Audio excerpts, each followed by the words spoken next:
Hello, and welcome to the North Coast Journal Preview, where we take a look at the stories being covered in the upcoming edition of the North Coast Journal. I'm your host, Dave Frank, and I'm joined by North Coast Journal's news editor, Thad Greenson, and arts and features editor, Jennifer Fumiko Cahill. Welcome, guys. Hi, David. Thanks for having us. Oh, right on. No, thank you for being here. So this week, we are obviously still talking about COVID. It's one of those things that is front and center in people's lives. And it looks like there's going to be a COVID-related cover story this week. Thad, can you tell us a little bit about it? Absolutely. First, I can't wait for the day we come on here and don't talk about COVID. That's going to be a special day. Totally. But yeah, so this week's cover story, I just adore. It's a wonderful story. It's by freelancer Ashley Harrell, and it is about the last howlers in Blue Lake. And so I'm sure most of us remember that. What feels like ages ago, maybe 5 months ago, there was a time in Humboldt County, in most neighborhoods in Humboldt County anyway, when you walked out your door at 8 p.m. or were outside doing something, and you heard screams and howls coming from yards and front porches, and it was just kind of this cacophony of the sound of solidarity, as somebody put it, of people just shouting and screaming together. Of course, this is part of kind of a global social media movement. It started on social media to get people to kind of voice their support for healthcare workers and frontline workers. As probably a lot of people didn't really realize, and I didn't really kind of think about it until somebody pitched me the story, until Ashley pitched me the story. But those cries and howls have died out. Of almost all neighborhoods in Humboldt County, sadly. And so this is a story about these two sisters in Blue Lake, Alexis and Shelby Wickheiser, I think is how you pronounce her last name. I might be butchering that. But they are 8 and 5. Alexis is 8, Shelby is 5. And they have pretty much every night, not religiously every night anymore, because they have school and some other obligations that sometimes get in the way. But pretty much nightly, they go out at 8 o'clock into their front yard or their backyard, and they howl in Blue Lake. And they're definitely Blue Lake's last howlers, and I suspect they might be Humboldt County's last as well. But they are just kind of keeping it alive and continuing to do it, which I think is wonderful. That's actually pretty incredible. I know that, like you said, I've seen reports on the news where people are singing like opera in Italy, and it was a thing for a while, but it kind of faded away. But was there any insight into what inspired them to keep up this tradition in their community? Yeah, so it's it's just something they kind of glommed onto, and their dad Jeff is pretty fastidious about reminding them. He says he never pressures them, but he has alerts set on his phone, and I think an alarm set in the house. And so every night at 7:55, he just kind of they go off, and he says, "Do you want to howl?" And most often they do, and. Alexis said that she really just does it to kind of honor those frontline workers, healthcare workers, firefighters, police officers, and Ashley actually spoke to a psychology professor at HSU, Greg Gold, to talk to him about kind of the dynamic of howling, and then also maybe some ideas about why these two girls have been able to carry it on when the rest of us has stopped. And he kind of said, kids, as every parent knows, have an amazing threshold for repetition. And so they're much less likely to bore of something than adults. But he said they're also, they just kind of feed off each other, that they're a team, and kind of this mutual excitement about it just kind of perpetuates itself. And that's, and Greg also was saying that that's how kind of this took off in the first place, is that, we're a social species. We've survived and evolved by grouping together and being together, or else we wouldn't be here. We'd be dinosaur bait or whatever. But so he said that, when this started, it really was a chance for people who were feeling kind of scared and isolated to connect with their neighbors. And then, much the way it kind of petered out, it when it was starting, it kind of fed off itself. And that, you'd be home and you'd hear your neighbors out there doing this. And you'd think, I should go out there and I should join this. I'm part of this group. And then, really sadly, it kind of petered out the same way. Like I said, the less you hear your neighbors screaming, the more lonely you feel out on that porch, shouting into the abyss. The less likely you are to do it next time. So if you think about it, I mean, now it might be more important than ever that we're getting reminded of this practice. Is there any I mean, you guys put it on the cover. Is there any expectation that this will get picked up again? Did you guys talk about that at all on your end? I mean, I really hope so. And that's, I wrote an editorial this week that's kind of,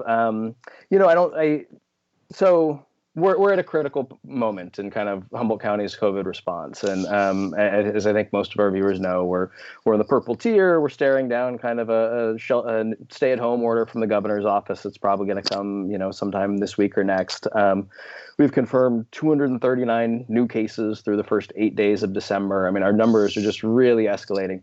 And I don't think that's entirely divorced from the lack of howling in neighborhoods. I think that if you look at, social media, if you just hear kind of conversations in supermarkets and even probably among our friends, people are just really tired of COVID, and COVID fatigue is a real thing. And for some of us, that just means like staring blankly at a wall for a while, or feeling kind of down, or feeling kind of isolated. But for some of us, I think people are really saying like, I've had it with this, and I just, I need to live my life, is something that I hear or I see on social media a lot. And I think some people have taken a really selfish view of and have kind of lost that community spirit, and are kind of saying, well, I'm not scared if I get sick, when really forgetting that, the only way we tamp down our numbers, the only way we get COVID under control is through a sense of community. That, I'm not going to flout the guidelines. I'm not going to have people over for dinner, not because I'm scared of getting sick, but I'm scared of getting other people sick. I'm scared of perpetuating, the spread of this virus. And so the editorial is really kind of reminding people of that community spirit, and that community spirit that brought us out on porches to howl, that made us think about, wanting to stand in solidarity with healthcare workers and protect healthcare workers, and saying we've kind of lost that, and now's the time that we need to find that. And if there's ever a time for communal sacrifice, it's right now. And howling is a good way to remind us all of that. And it's not a far cry from the screaming into a pillow that we're all already doing. Truth.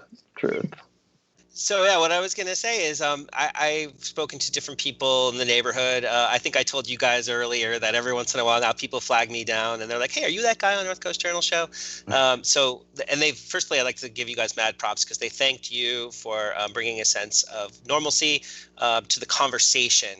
It's a very humane face that we have here with the three of us. So people appreciate it. But one of the questions that got asked of me just this week was, hey, we're all doing what we should be doing for the most part. Why is it getting quite this bad? Why does it look like, for example, I know if you look at the dashboard or one of the articles you guys published, I think yesterday, we have about 1,100 cases, give or take, in the county total from the beginning of the pandemic to now. But then it looks like that number might double within just a month or so, or less. So is there, not to get super in the weeds on the science or the data or whatever, but is there a way just to make it clear to people that like we're all doing the best we can do, but the number, like what is causing the fact that things look so bad so fast? Well, it's I think it's a few things. One is that the virus perpetuates itself exponentially. So the more virus there is in the community, the more chance that it spreads, the harder it is to identify kind of where it's spreading. And so the reason our numbers were so low for so long is that, I think people by and large did a really good job of following the guidelines. They avoided gatherings, they wore masks, and all those things that health officials are telling us to do. And that kept numbers manageable. And so that when we did get a positive test, a team of contact investigators for the county would come and, interview that person and find everybody they'd been in contact with and quickly identify those people, test those people, so that these chains of transmission were relatively short. That somebody might infect a couple people in their house, but that wouldn't lead to the next house, and that wouldn't lead to the workplace and other things like that. And as the numbers increase, we have something like 300 active cases right now. Doing those kinds of investigations and reaching all those contacts and kind of cutting those chains of transmission becomes so much harder. So, it's part of it is just a lot of numbers like that. And, when there's 300 active cases out there and a bunch of more undiscovered cases, it's that much more likely that those just kind of day-to-day essential activities of going to work, or if you're a frontline worker, or going to the grocery store lead to infection. So risk is higher. It's harder to isolate or to find and isolate the case clusters of the virus. But, as our health officials have been repeatedly telling us for weeks now, we're not all doing what we're supposed to be doing, and that's a really disappointing fact. A facet of this is that I think so many of us are, but it's really clear that some people are gathering, are making exceptions, are having people over to dinner because it feels safe, even though it's not. And I think as the pandemic has gone on and that COVID fatigue we were talking about earlier has set in, more and more people are making those choices. And especially, I think that during warmer months, it was easier to not feel as isolated, to gather with people, but to do it safely, to do it outdoors and distanced and masked and stuff. And now that the weather's getting colder, now that we're seeing some rain, I think people are moving those gatherings indoors rather than foregoing having them. And so, and I think Jen will talk about this in a moment, but our former health officer referenced in a recent media availability that there was a 100-person party recently. And when you have an exposure at an event like that, it just sends these tendrils out of possible infection and strings of infection in so many different ways. And so, I think we're seeing kind of just the perfect storm of factors. And it's really frustrating to those of us who are trying to be really fastidious and really community minded and limiting all our outings and being as safe as possible. One last thing before we transition over to Jennifer. In your editorial, you mentioned that we are a resilient community historically, and that we said we need to, now's a really good time to tap into that again, that our community spirit. Do you mind just putting in a little pitch for your perspective on Humboldt's history and some of the things we've endured? Yeah, definitely. I think that's something that struck me since I moved up here in 2002. Is that this is, not just a resilient community, but it's a community that really prides itself on that resilience. And that's evident in everything from from our really vibrant Native communities here, who have endured awful things historically. Generations of violence and marginalization, and are now reclaiming lost languages and aspects of their culture, and really helping the rest of this community, kind of guide the way to a more just, equitable community. There's all these stories about the 1964 flood, which was just devastating. There was a once-in-a-century flood, wiped out entire communities. And one of my favorites, the stories about it, is one I mentioned in the editorial, is that in the aftermath of the flood, I think a few days later, the National Guard was mobilized, and all these helicopters came up to deliver supplies to these really just decimated communities. And there's a story of one of the guardsmen who's just floored that every time they landed, the neighborhood would say, no, take that over the next hill, because there's people who need it more. And we're here, we're emptying our freezers, we're feeding each other, we're like all banding together as a neighborhood to feed ourselves, and we'll be fine. Like, take care of the next people. And it just goes on and on. We have so many volunteer fire departments that are dependent on community generosity to keep them going. I think that resilience is really baked into our sense of self in Humboldt County. And it's really, that's about community. That's about being together and working together, because nobody, we're isolated. Nobody else is going to come save us when the earthquake hits, or now when COVID hits. The sad thing and the hopeful thing in this is that we know what stops these numbers from escalating. It's all of us doing the right thing, but it takes all of us. So, and the Howling could help us all. It's a great outlet for what's inside, and also it reminds our neighbors that we all have frontline healthcare workers and other frontline workers, like restaurant workers, all out there kind of risking their lives every day. So thank you very much. It's a really insightful piece that I hope everybody checks out. Yeah, thanks, David. So Jennifer, what are you working on this week in the Arts and Features beat? Well, in our On the Table column this week, I looked a little bit backward to, I don't know if you recall, but do you remember Thanksgiving? It was a big meal. It was about 6 months ago. It was, anyway, around that time, the week before Thanksgiving, there were a flurry of restaurants that closed in Arcata alone, due to staff either being exposed to or testing positive for COVID-19. And when I went into this, I was like, okay, how did this happen? Are these connected, et cetera, et cetera? And I am not a trained contact tracer, so I was not able to determine exactly how these were connected. And in fact, the Department of Health and Human Services does not give out information about how things move through the community unless it is an issue where the public continues to be at risk. So when I was looking at all of these, I talked to a handful of restaurant and bar owners and talked to them about how their businesses were affected, how they responded once they found out about the positives, et cetera. But essentially it started, I say started meaning the first posts about it, began in somewhere in the teens. So around, I believe it was the 15th, Septentrio Winery had found out that that somebody had come through the winery, not a staffer, but that somebody, a guest at the winery, had tested positive for COVID, and they shut it down. And there was nobody there on staff who tested positive. It didn't look like anything had transmitted, and but they decided to stay closed, and that was really interesting to me. Partly because, they could be open. They have all their protocols in place. They have outdoor seating, et cetera. But, for a lot of restaurants, I think this has been really just, we've talked about before the roller coaster ride of opening and closing and hiring staff to cover tables and then laying off staff because they don't have tables to cover. And Septentrio right now is sticking to curbside service. So Septentrio, Salt Fish House, Campground, which it's sister restaurant owned by the same people, Wildflower Cafe, and Plaza Grill, all within the space of a little more than a week, shut down because of either exposure. And in the case of Wildflower and Septentrio, everybody tested negative, and they opened up Wildflower shortly after.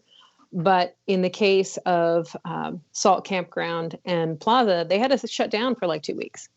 And at Campground and Salt alone, that's 50 people out of work for a week. And 50 people out of work for a week. Ask yourself, how do you store that much seafood? It's tough, right? You've got orders still coming. Maybe you have to cancel them anytime. Whether it's the PG&E blackouts, whether it's whatever disaster, shutting down dine-in, that always comes with, it's like trying to stop a big, heavy truck full of stuff, right? You can hit the brakes as hard as you can, but it takes a while to slow down. So inventory and things like that are always going to be a question for restaurants, and they end up sometimes really losing money on that. But at the very least, they're not making the income they need. They're not, employees are not getting income because they don't get paid when they don't work. So these are all big losses for businesses that are already struggling. Restaurants are always struggling. Restaurants are always struggling. It's always a really close margin. Even restaurants that are doing really well, it's never like just a gravy train. They're always, dealing with pretty slim margins because of the cost of their ingredients, the cost of overhead, et cetera. And this kind of thing can make a big difference. I talked to Bill Chino, who owns your old boss, Bill Chino, exactly. Who owns Plaza Grill. And I talked to his manager, Laura Schramer, and they talked about how once staff called into them and said, hey, I've been exposed to COVID. It turns out that I was somewhere where somebody had COVID. And they said, okay, you isolate, take them off the schedule. And then they had to look around and say, okay, who worked with these two people? They had to take them off the schedule to isolate them. Laura herself had to isolate. And then once they got the positives back, the positive tests from those people and negatives for everyone else, negatives came later. Once they got the positives back on the 21st, they shut it down. That meant they had to cancel 300 confirmed Thanksgiving dinner orders and 200 more that they had yet to confirm. That's a lot of mashed potatoes. It's a lot Totally. of income, and it's craziness.